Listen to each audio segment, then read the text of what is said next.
Hello, sports card world. ZiggyNo back, talking sports cards. Today is June 14th. Thank you for stopping by. If you haven't already, please take a moment, hit the subscribe button, the little bell if you want to get a message tomorrow. Get your comments ready. Today, we're going to have a sports card song, and we're going to pum, pum, pa, pum, pum, pa, pum, pum, pa, pum, pum, pum, pum, pum, pa, pum, pum, pa, pum, pump up Star Wars cards. Okay, I'm not a good singer, but you get my point. Okay, sit back, grab some popcorn, and let's go. Okay, first I want to take you to the channel that has probably the least love and needs the most. So guys, if you have a chance, go out there and give Cards and Comics a sub. I'm serious, this guy has the best content. I mean, and if you don't believe me, go watch him his videos. It's phenomenal. He's just a wealth of great sports card information and just a fun guy. So listen, real quickly, he put together a great video. I do encourage you to listen, talking about the differentiation between variations and error cards. I'm going to play the song about this for you just at the end, but I encourage you to watch this video because I'll be honest, guys, I learned stuff I did not know before this video. Here we go. Check this out. Check this out. This is not an error card. This is not an error card. This is not an error card. This is the variation.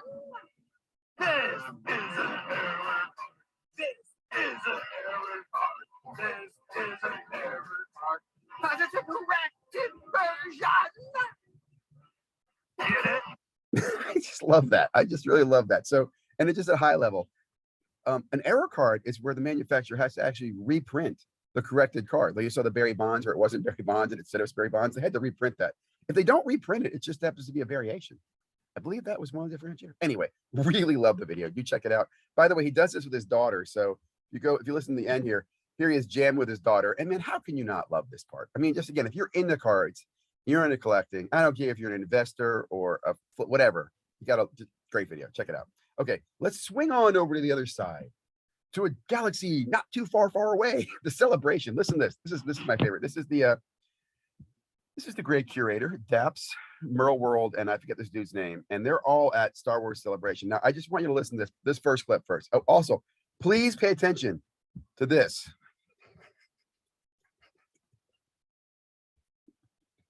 Look, he might be a genius. Dude, for all I know, like next school year, everybody's going to wear a sports card around their neck. But what does he think he's Logan Paul? Okay, listen. If there's any doubt that in the card market for Star Wars, this show has eviscerated that doubt, because the amount of money spent on Star Wars related items that I've seen all across the floor, and the cards aren't even here yet. We haven't even touched on the Galaxy Chrome set. Let me just pause this for a second. These guys are either geniuses or they're idiots. Okay. And I don't mean that in the mean way. I admire you're just pumped, man. They're at this Celebration show. Let me just bring it to speed. Star Wars, yeah, it's big. It's big property. You know why they don't do Star Wars cards? Because they don't like them. They've been around since 1970, and the community doesn't embrace them. They're going to tell you that at the show, this biggest show, which she'll tell you is bigger than the National and bigger than the Mint, because they go to those, which are both new shows to them. I mean, how can you be a show expert when you're new? When your expertise? I went to the National, I went to the Mint. Anyway, they talk about how great this show is and how big it is, but there's only 2 booths in the entire place that have sports cards, and they don't even have them. Or not sports cards, Star Wars cards, and they're not really pushing them. So they believe that that's a sign that in the future, everybody's going to have Star Wars cards next year. Star Wars is only going to boom because so many people are spending money. Here's a quick comment. Later on, the great curator will show you a picture. He paid $5,000 for a piece of original art, which you make a card out of. And he doesn't understand why this isn't a big crossover. He hit the nail on the head, dude.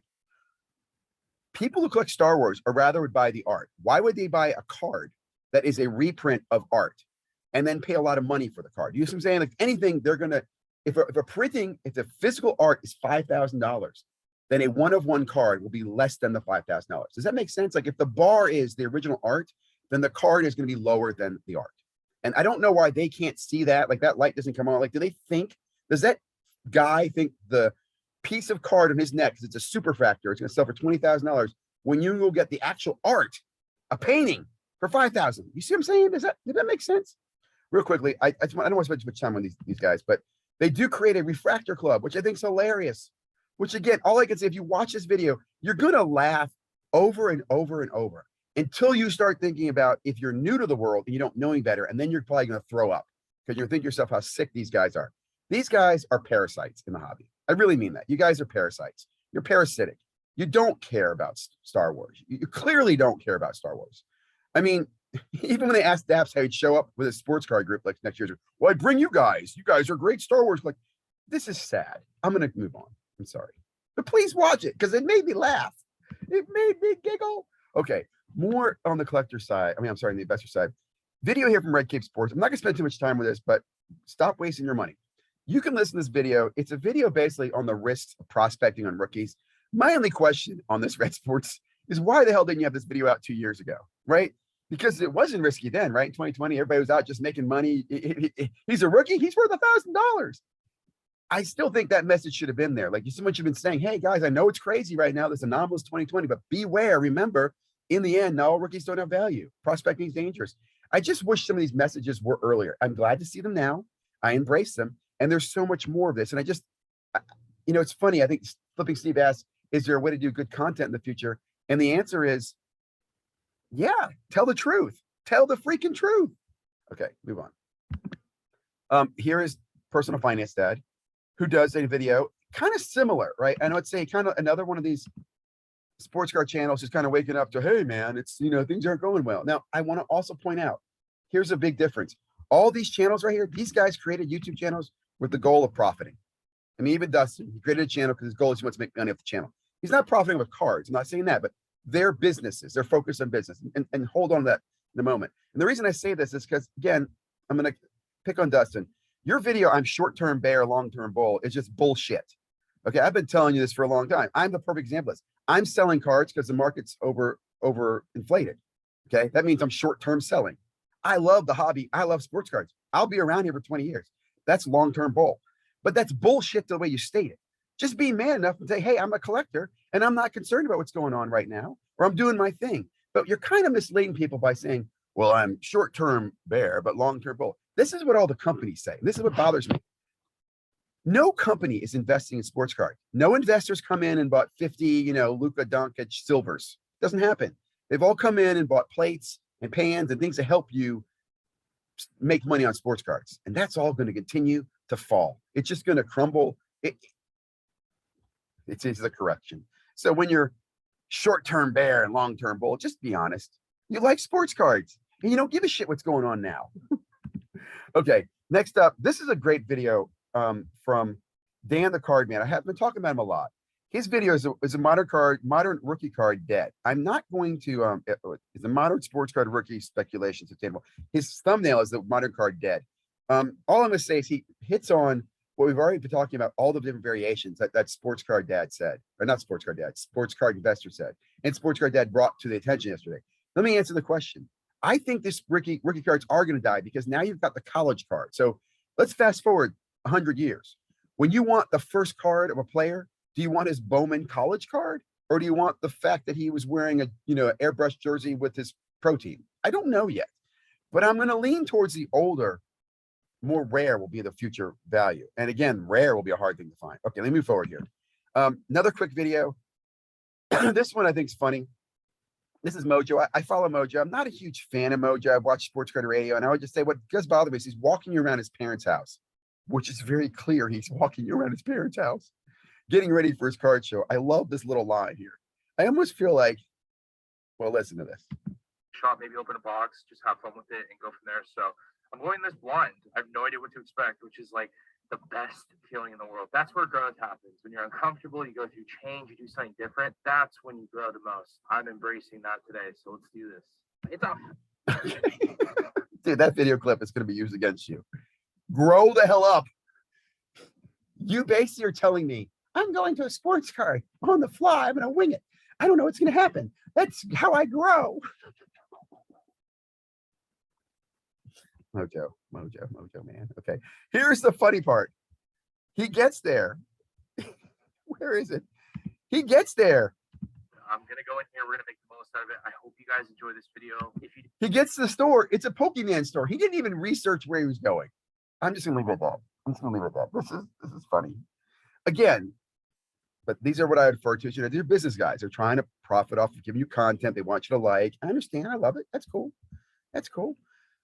Last quick video on kind of the investment side, the awareness side. This is another good video. Big fan of Extreme Card Breaks. He puts together the list of the all-exclusive PSA 10,000 club or PSA 10 club. And these are cards that have reached over the 10,000 mark. So you see down here, you've got the Pinstripe, which is the one, you got Tatis, Trey. These are all the cards that have a base rookie card pop of over 10,000. Look at this. Jesus. Zion has 21,000. These are PSA 10s. Soto, Acuna, Morant. Who cares? 20,000, man. Look at that. Who's coming up here? Acuna, Luca, Donruss Luca has 91,000. Look at this. Amazing. Anyway, I think this is a pretty cool video. I do recommend checking it out. Okay. Let's go to their side of the spectrum here. Let's go over to Panini Man, one of my favorites. And the reason I mention that is if you look at Panini Man does not care whether you watch his videos or not. He's not making content to pump up any Star Wars, right? He's not taking a trip down to a sports card store that he didn't do some research on first before he gets there. This man's very focused. I love his story. He's a true collector. He's a budgeted collector, a working man collector. Panini Man, I freaking love you, dude. I love what you share, what you care about, what you talk about. He talks about spending $800 on a layaway program to get his Mickey Mantle card. That's freaking true hardcore real. Not one of these other investor dudes would lay away a damn thing for something they love. Just my perspective. I don't know. I just really enjoy this. More on the collector side, guys, if you're still with me, and I hope you are. House of Cards, another great. Now, I'll be honest, I think he does a little flipping, but I love his mail days. He shares what he's got, why he got it, where it's from. He's a Seattle guy. I think he recently moved to Denver, if I'm not mistaken. But again, House of Cards, great content, talks about what he's getting and shows you some really cool cards. And then I believe the last one I talk about is Chasing Cardboard. I'll be quite honest with you. I did not get to watch the full episode yet because I was driving yesterday and I listened to some, but I want to watch it and really enjoy it. But my favorite sports card series right now is Chasing Cardboard by the Bench Clear guys. It's just so real. It has both the investor and the collector side, and it's just real, and I really love it. So in closing, right, do check out Cards and Comics. Really a phenomenal channel. Love his knowledge. He did a video a few weeks ago about what the value of cards were before COVID. Just so much great information. Guys, I hope you enjoyed this video today. I'm somewhere between St. Louis and Indianapolis this morning, continuing my drive east. We'll be listening to sports card content today, and we put another video for you tomorrow morning. I really, hey man, you know what? I'm selling all my sports cards, but I'll be around here for a long time. What's it called? A market bear and a long-term bull. Have a great day, guys.